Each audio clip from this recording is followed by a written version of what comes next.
Hello everyone, आप सभी लोगों का फिर से एक बार स्वागत है मेरे यूट्यूब चैनल पे। आज हम लोग समझेंगे पीएचडी डॉक्टर ऑफ फिलोसफी को डिटेल में हम समझेंगे। पीएचडी का प्रोसीजर क्या है, कैसे एडमिशन लेना है, हर एक चीज़ को आज की वीडियो लेक्चर में हम पूरा डिटेल में समझने वाले हैं। तो वीडियो में लास्ट तक बने रहिए, है ना। चलिए फिर देखते हैं क्या क्या हम लोग देखने वाले हैं। कुछ इंपॉर्टेंट पॉइंट्स मैं बताऊंगा पहले कि किस किस पॉइंट पे हम बात करेंगे आज की वीडियो लेक्चर में पूरे डिटेल में पीएचडी को लेकर के, ठीक है। तो देखिए यहाँ पर कुछ इंपॉर्टेंट पॉइंट्स मैंने लिखा है यहाँ पर कि क्या चीज़ें हम फोकस करने वाले आज वीडियो लेक्चर में। सबसे पहले देखेंगे एलिजिबिलिटी क्या है पीएचडी एडमिशन लेने के लिए, एडमिशन प्रोसेस को भी समझेंगे। साथ ही देखेंगे फेलोशिप कैसे मिलता है ना। पीएचडी हम जब करते थे हमें फेलोशिप मिलता है तो उसका प्रोसीजर क्या है, क्या एग्जाम क्वालिफाइड होना पड़ता है, पीएचडी हमें कहाँ से करना चाहिए इंडिया में, इसको भी हम समझेंगे।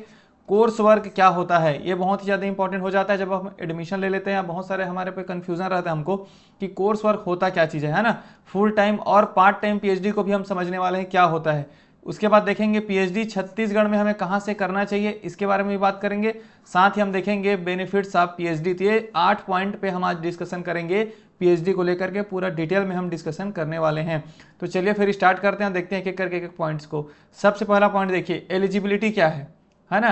पीएचडी करने के लिए मिनिमम एलिजिबिलिटी क्या है, तो हम जानते हैं सबसे पहला है पोस्ट ग्रेजुएशन आपका कंप्लीट होना चाहिए। आपका पीजी कंप्लीट होना चाहिए अगर आपको पीएचडी में कहीं भी एडमिशन लेना है। तो ये सबसे इंपॉर्टेंट पॉइंट यही है कि एलिजिबिलिटी क्या है, पोस्ट ग्रेजुएशन आपका कंप्लीट होना चाहिए। चाहे आप आर्ट्स के स्टूडेंट हैं, साइंस के स्टूडेंट हो या फिर कॉमर्स के स्टूडेंट हो, आपका पोस्ट ग्रेजुएशन कंप्लीट होने पर ही आप पीएचडी में एडमिशन ले सकते हैं। तो यही इसका क्या है, मिनिमम एलिजिबिलिटी है। बाकी नेट जेआरएफ क्वालिफाइड होना वो फेलोशिप के लिए है ना, लेकिन मिनिमम क्या है बिग डेट में, पोस्ट ग्रेजुएशन आपका कंप्लीट होना चाहिए। ठीक है, अब हम चलते हैं एडमिशन प्रोसेस को देखते हैं। तो देखिए एडमिशन प्रोसेस मतलब किस प्रकार से होता है पीएचडी में एडमिशन, उसको समझ लेते हैं। तो सबसे पहले मैं बता दूं, अभी जून, ठीक है, जून 2024 से यूजीसी के द्वारा एक है ना नोटिफिकेशन जारी किया गया था फरवरी में, जिसमें बताया गया था कि जून 2024 में जो यूजीसी नेट का एग्ज़ाम होगा, यूजीसी नेट बोले या फिर सीएसआईआर नेट बोले, जो नेट का एग्ज़ाम होगा उसमें जो रिजल्ट हम पब्लिश किया जाता था, पहले 2 कैटेगरी में पब्लिश किया जाता था। एक तो होता जेआरएफ और दूसरा होता था नेट। अब थर्ड कैटेगरी भी इसमें शामिल कर दिया गया है पीएचडी एडमिशन के लिए।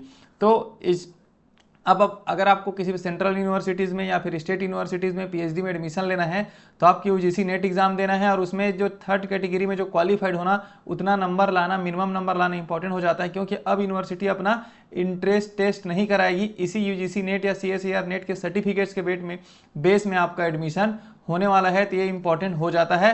लेकिन पहले कैसे होता था, पहले यूनिवर्सिटी अपना खुद का इंट्रेंस टेस्ट ऑर्गेनाइज करता था, उसके आधार पे आपको पीएचडी में एडमिशन मिलता था, है ना। अब अभी क्या किया मैंने बताया, यूजीसी नेट जून 2024 से थर्ड ओनली पीएचडी कैटेगरी जोड़ दिया गया है, उसके आधार पे आपको एडमिशन अब मिलने वाला है। अगर आपके पास ऑलरेडी नेट क्वालिफाइड है तो भी आपको पीएचडी में एडमिशन मिल जाएगा, जेआरएफ है या फिर आपके पास इंस्पायर स्कॉलरशिप है ना। 12th के बाद एक स्कॉलरशिप मिलता है इंस्पायर, उसके थ्रू भी आप पीएचडी में एडमिशन ले सकते हैं। गेट क्वालिफाइड है तो भी आपको पीएचडी में एडमिशन मिलने वाला है। बट ये डिपेंड करता है कि नेट है ना, गेट को कौन कौन से इंस्टीट्यूट के द्वारा अलाउ किया गया है, जैसे कि आईआईटीज़ हो गया, आपका एनआईटीज़ हो गया, है ना। यहाँ से अगर आपको पीएचडी करना है तो आपको नेट या गेट भी अगर क्वालिफाइड है तो भी आपको फेलोशिप मिलता है और उस आधार पे आपका एडमिशन हो जाता है। तो ये 2-3 चीज पॉइंट को आप याद रखेंगे। यूनिवर्सिटी इंट्रेंस टेस्ट होता था पहले, अब जो बंद, अब मे बी बंद कर दिया गया है। और नेट एग्जाम का इंपॉर्टेंट हो जाता है कि नेट एग्जाम आपको देना ही देना है। आपको जेआरएफ होना चाहिए, नेट होना चाहिए, या फिर ओनली पीएचडी होना चाहिए एडमिशन के लिए, या फिर ओनली पीजी है फिर भी आपको एडमिशन मिल जाएगा, बट उसका अलग अलग कंडीशन से। ठीक है, अब हम समझ लेते हैं थर्ड पॉइंट, देखते हैं फेलोशिप कैसे मिलता है। फेलोशिप पीएचडी हम करते हैं तो हमें फेलोशिप मिलना चाहिए। तो फेलोशिप मिलता कैसे, तो सबसे पहले मैं बता दूं आपको, अगर आप जेआरएफ क्वालिफाइड है, अगर आपने नेट एग्जाम दिया है उसमें आपका जेआरएफ क्वालिफाइड हो जाता है तो जूनियर रिसर्च फेलोशिप तो सेंट्रल गवर्नमेंट मतलब यूजीसी के थ्रू, यूजीसी के द्वारा आपको जेआरएफ फेलोशिप मिलता है 36,000 पर मंथ, है ना, plus HRA house rent allowance, जो ये सब चीज़ करके आपको 40,000 करीब, 40 से 42,000 करीब आपको फेलोशिप मिल जाता है अगर आपने जेआरएफ क्वालिफाइड किया था, जूनियर रिसर्च फेलोशिप। ठीक है, ये डायरेक्ट मिलेगा आपको। लेकिन आप जेआरएफ क्वालिफाइड नहीं कर पाते हैं, आपका सिर्फ नेट क्वालिफाइड होता है। जब नेट क्वालिफाइड होता है ना तो 2-3 सेंट्रल गवर्नमेंट के डिपार्टमेंट है, जैसे कि शेड्यूल कास्ट के लिए है, शेड्यूल ट्राइब के लिए है और ओबीसी के लिए है। इनको भी जेआरएफ के जितना अगर उसमें आपका सिलेक्शन हो जाता है तो जेआरएफ के जितना आपको क्या मिलेगा, फेलोशिप मिलता है। तो इस चीज़ को भी याद रखेंगे। सबसे पहले मैंने बताया जेआरएफ के थ्रू डायरेक्टली जिनका जेआरएफ हो जाता है, यूजीसी के थ्रू जो भी फेलोशिप मिलना डायरेक्टली मिलता है उनको। सेकेंड है national fellowship, schedule caste, national fellowship, schedule tribe और नेशनल फेलोशिप फॉर ओबीसी के लिए भी आपको अगर आपका सिलेक्शन हो जाता है, अगर आप ओनली नेट क्वालिफाइड है, अगर उसमें आपका सिलेक्शन हो जाता है तो भी आपको जेआरएफ की जितना आपको अमाउंट मिलता है फेलोशिप में, ठीक है। और उसके बाद अगर नेट क्वालिफाइड है, इंस्पायर है तो मैं पहले ही बता दिया हूँ, जिसका इंस्पायर में जिनका सिलेक्शन होगा उनको भी सेम अमाउंट मिलता है। गेट और नेट के थ्रू भी आपको मिलने वाला है, अगर वो इंस्टीट्यूट अलाउ करता है कि गेट और नेट के थ्रू भी आप पीएचडी में एडमिशन ले सकते हैं, तो अपने अकॉर्डिंग इंस्टीट्यूट अपने अकॉर्डिंग वो फेलोशिप देता है, जो कि फेलोशिप लगभग जेआरएफ के इक्वल होता है, ठीक है। इंस्टीट्यूट मतलब बोलेंगे तो आईआईटीज हो गया, एनआईटीज हो गया, यहाँ पर नेट या गेट अगर आपका क्वालिफाइड है उसके बेस पे भी आपको फेलोशिप मिलता है। तो इस चीज़ों को भी आप याद रखेंगे। अगर आपके पास ओनली पीजी है, अगर आपने ओनली पीजी बस आपने कंप्लीट किया है, पोस्ट ग्रेजुएशन बस कंप्लीट है आपका, कोई नेट सेट क्वालिफाइड नहीं है, अगर आप पीएचडी में एडमिशन लेते हैं तो यूनिवर्सिटी या जो भी इंस्टीट्यूट में आप लेते हैं वो 8 से 10,000 रुपये तक आपको देता है मंथली। तो इसीलिए कहा जाता है कि पीजी के साथ आप नेट जेआरएफ भी क्वालिफाइड कर लीजिए ताकि आपको फेलोशिप मिल सके, ताकि अपने रिसर्च को अच्छे से कर सके, ठीक है। तो ये हो गया फेलोशिप का प्रोसीजर, मैंने बता दिया आपको, ठीक। चलते हैं नेक्स्ट, पीएचडी हमें कहाँ से करना चाहिए इंडिया में। तो देखिए टॉप जो चीज़ें होती है, टॉप इंस्टीट्यूट है वहाँ से हमें करना, जैसे कि आईआईटीज हो गया, इंडियन इंस्टीट्यूट ऑफ टेक्नोलॉजी, भारतीय प्रौद्योगिकी संस्थान, है ना, ये काफ़ी पूरे ऑल ओवर इंडिया में जहाँ जहाँ कहीं पर ही आईआईटीज़ है वहाँ से अगर आप पीएचडी करते हैं तो आपको स्कोप ज़्यादा बनता है, मतलब वहाँ पर अच्छा खासा रिसर्च होता है। चाहे एनआईटीज़ हो गया, नेशनल इंस्टीट्यूट ऑफ टेक्नोलॉजीज़, आइजर हो गया, नाइजर हो गया, टाइफर हो गया, यहाँ सब चीज़ से अगर आप पीएचडी करते हैं ना तो आपका स्कोप बढ़ जाता है।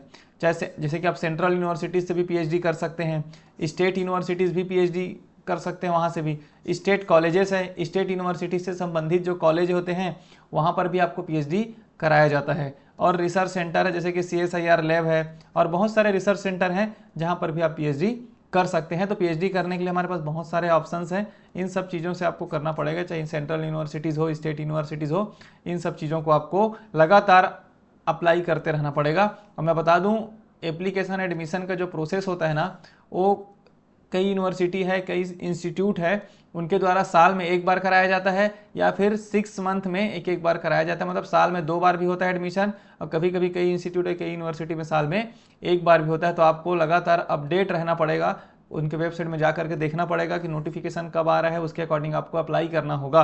अगर आप जेआरएफ क्वालिफाइड भी हैं तो भी आपको अप्लाई करना पड़ेगा, फिर उस जब एडमिशन आपका हो जाएगा तब जा करके फेलोशिप मिलता है, ठीक है। इस चीज़ को भी याद रखेंगे। जेआरएफ अगर आप क्वालिफाइड हो गए हैं, मतलब ऐसा नहीं है कि आपको फेलोशिप मिलना स्टार्ट हो जाएगा, जब तक आप पीएचडी में एडमिशन नहीं लेंगे तब तक आपको फेलोशिप नहीं मिलता है। 3 चीज़ों को भी आप याद रखेंगे, ठीक है। चलते हैं, देखते हैं अगर आप आफ्टर एडमिशन के बाद का प्रोसेस, आपने एग्जाम निकाल लिए, नेट जेआरएफ क्वालिफाइड हो गया कि ओनली पीजी के बेस पे आपने एडमिशन ले लिया। एडमिशन लेने के बाद हमें 2-3 चीज़ें कन्फ्यूजन रहती है कि कोर्स वर्क क्या होता है। तो सबसे पहले देखिए कोर्स वर्क होता क्या है। जैसे ही आप पीएचडी में एडमिशन लेते हैं तो आपको 6 महीना या फिर 1 साल का कोर्स वर्क कराया जाता है, जो रेगुलर बेसिस पे होता है। जैसे बेसिक नॉलेज ऑफ रिसर्च, तो कोर्स वर्क का मीनिंग मतलब यही है ना, कि आपको बेसिक नॉलेज बताया जाता है। बेसिक नॉलेज जो रिसर्च से संबंधित जो चीज़ें होती है उनकी क्लासेस लगाई जाती है। जैसे कि उसमें एक इंपॉर्टेंट क्लास होता है रिसर्च मेथडोलॉजी का क्लास, ये इंपॉर्टेंट होता है। चाहे आप कहीं से भी कोर्स वर्क कंप्लीट करें, चाहे यूनिवर्सिटीज़ में करें, कि आप एनआईटीज़ आईआईटीज़ में करें, सभी जगह रिसर्च मेथडोलॉजी का क्लास एक जरूर कंडक्ट कराया जाता है। इसमें बताया जाता है आपको अलग अलग रिसर्च के अलग अलग पॉइंट्स को, ठीक है। तो वो यूनिवर्सिटी पे डिपेंड करता है या फिर इंस्टीट्यूट पे डिपेंड करता है या फिर स्टेट कॉलेजेस पे डिपेंड करता है कि आपका कोर्स वर्क 6 मंथ का होगा या फिर 1 ईयर का होगा। और यूजीसी की अगर हम ऑर्डिनेंस की बात करते हैं तो उसमें बताया गया है कि मिनिमम 180 दिन का आपका कोर्स वर्क होना चाहिए, मतलब 6 महीने का कोर्स वर्क तो आपका होना ही चाहिए। उससे ज़्यादा भी हो सकता है बट मिनिमम 6 माह का आपका कोर्स वर्क होना चाहिए। और ये रेगुलर होता है, इसमें आप दूसरा चीज़ें नहीं कर सकते उस समय के दौरान। कोर्स वर्क रेगुलर होता है, ठीक है। और डिपेंड करता है वो यूनिवर्सिटी पे, इंस्टीट्यूट पे कि वो 1 साल का होगा कि 6 महीने का होगा। तो ये कोर्स वर्क मैंने बता दिया। कोर्स वर्क हमेशा रेगुलर होता है और बेसिक नॉलेज सिखाया जाता है आपको रिसर्च को लेकर के, ठीक है। अब हम बात कर लेते हैं फुल टाइम पीएचडी और पार्ट टाइम पीएचडी क्या होता है। ये भी बहुत बड़ा कंफ्यूजन है ना। तो देखिए फुल टाइम पीएचडी मतलब आप ओनली पीएचडी कर रहे हैं तब उसको बोला जाता है फुल टाइम पीएचडी। अगर आपने फुल टाइम पीएचडी किन के लिए होता है, तो जो वर्किंग नहीं है, अगर आप गवर्नमेंट जॉब में हैं, अगर आप पीएचडी करना चाहते हैं तो आपको फुल टाइम पीएचडी नहीं हो सकता, आपको पार्ट टाइम पीएचडी करना होगा। लेकिन एक चीज़ इसमें और पॉइंट ये है कि कोर्स वर्क के लिए आपके पास उतना छुट्टी होना चाहिए, ईएल आपके पास होना चाहिए। कोर्स वर्क मैं पहले बता दिया, जो हम लोगों ने ऊपर में देखा ना, कोर्स वर्क रेगुलर होता है, उसमें कोई दो काम हम नहीं कर सकते कोर्स वर्क के दौरान, मिनिमम 180 दिन आपको देना ही देना है। तो जो वर्किंग नहीं है, जो स्टूडेंट हैं ओनली, वो लोग करेंगे फुल टाइम पीएचडी। और फुल टाइम पीएचडी जब करते हो तो आपको फेलोशिप मिलता है। अगर आपने जेआरएफ क्वालिफाइड कर लिया है, अगर आप पीएचडी में एडमिशन ले लिए हो, और अदर चीज़ आप नहीं कर रहे हो तो आपको फेलोशिप मिलेगा।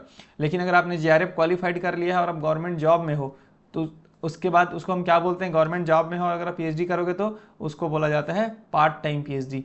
तो पार्ट टाइम पीएचडी किनके लिए है? फॉर वर्किंग के लिए, जो वर्क कर रहे हैं, जो काम कर रहे हैं, गवर्नमेंट जॉब में हैं और उनको फेलोशिप नहीं मिलता है। तो इस चीज़ों को भी याद रखेंगे, चाहे आप जेआरएफ क्वालिफाइड हैं, अगर आप गवर्नमेंट जॉब में हैं तो आप पीएचडी करेंगे तो पार्ट टाइम पीएचडी आप कर सकते हैं। और पार्ट टाइम पीएचडी वालों को फेलोशिप नहीं मिलता है आपको, क्योंकि आप गवर्नमेंट एम्प्लॉय हैं तो आपको सैलरी मिल रहा है। ठीक है, तो एक समय पे आपको एक ही सैलरी ले सकते हैं, या तो फेलोशिप या फिर गवर्नमेंट का जो सैलरी है। ठीक है, तो इस चीज़ को भी याद रखेंगे। और एक कन्फ्यूजन ये भी होता है कि फुल टाइम को पार्ट टाइम में कन्वर्ट करने की बात हम करते हैं।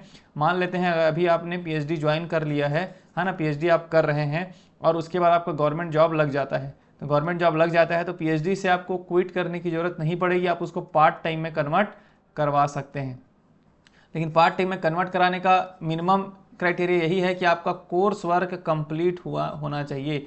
कोर्स वर्क अगर आपका कंप्लीट है तभी जा करके आपको पार्ट टाइम में आपका पीएचडी कन्वर्ट होगा। तो कोर्स वर्क को ध्यान में रखते हुए ही पार्ट टाइम में कन्वर्ट हो सकता है, क्योंकि कोर्स वर्क मैंने बताया ना कि रेगुलर होता है। ठीक है, तो पार्ट टाइम से फुल टाइम से पार्ट टाइम में पीएचडी कन्वर्ट हो जाता है अगर आपको गवर्नमेंट जॉब बीच में लग गया या कुछ रीजन से, है ना। बट आपका कंडीशन यही है कि आपका कोर्स वर्क कंप्लीट होना चाहिए। तो या फिर ये भी समझ लीजिए कि अगर आप जहाँ भी, जिस भी यूनिवर्सिटीज़ में, जिस भी इंस्टीट्यूट में आपने एडमिशन लिया है, वहाँ का ऑर्डिनेंस को जरूर पढ़ें कि वहाँ पर फुल टाइम और पार्ट टाइम पीएचडी का देता है कि नहीं देता है।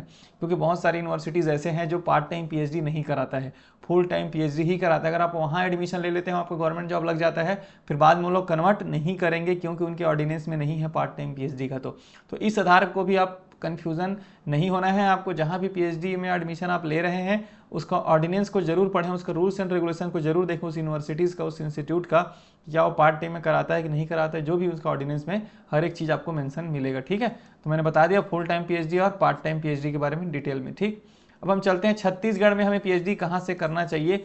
अगर हम छत्तीसगढ़ में रहकर ही पीएचडी करना चाहते हैं तो सबसे पहले आप पंडित रविशंकर शुक्ल यूनिवर्सिटीज़ है, यहाँ पर आप डायरेक्टली इस यूनिवर्सिटीज़ में पीएचडी कर सकते हैं, वहाँ पर प्रॉपरली पीएचडी होता है। वैसे अटल बिहारी वाजपेयी यूनिवर्सिटीज़ हैं। देखिए छत्तीसगढ़ में जितने भी यूनिवर्सिटीज़ हैं ना, वहाँ पर पीएचडी होता है, तो आप वहाँ पर डायरेक्टली यूनिवर्सिटी में जाकर के आपको पीएचडी में एडमिशन मिल सकता है। जैसे शहीद महेंद्र कर्मा है ना, बस्तर यूनिवर्सिटी है, नंद कुमार यूनिवर्सिटीज़ है रायगढ़ में, दुर्ग यूनिवर्सिटीज़ है, जितने भी यूनिवर्सिटीज़ है, चाहे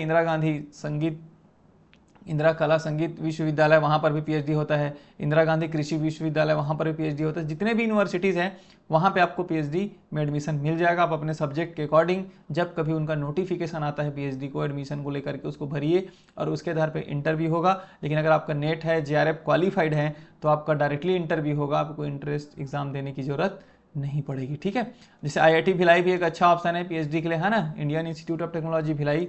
एनआईटी रायपुर से भी IITM और IIM है आपका, इंडियन इंस्टीट्यूट ऑफ मैनेजमेंट। उसके बाद एफिलेटेड कॉलेज, मतलब जितने भी ये जो यूनिवर्सिटीज़ हम लोगों ने देखा है, इससे संबंधित कॉलेजों में भी आपको पीएचडी करने का मौका मिल सकता है अगर उस कॉलेज में रिसर्च सेंटर है। अगर वो कॉलेज रिसर्च सेंटर है, समझ रहे हैं आप, जैसे यूनिवर्सिटीज़ में तो हम पीएचडी कर ही रहे हैं ना, यूनिवर्सिटीज़ से संबंधित जितने भी कॉलेज हैं उसमें भी अगर वहाँ पर गाइड है ना, सुपरवाइज़र है वहाँ पर, तो वहाँ पर भी रिसर्च सेंटर होता है। कॉलेज में भी रिसर्च सेंटर होता है, जैसे कि आपका साइंस कॉलेज हो गया, science college Bilaspur, science college आपका रायपुर हो गया, दुर्ग साइंस कॉलेज हो गया। इन सब कॉलेजों में भी आपको पीएचडी का रिसर्च सेंटर है।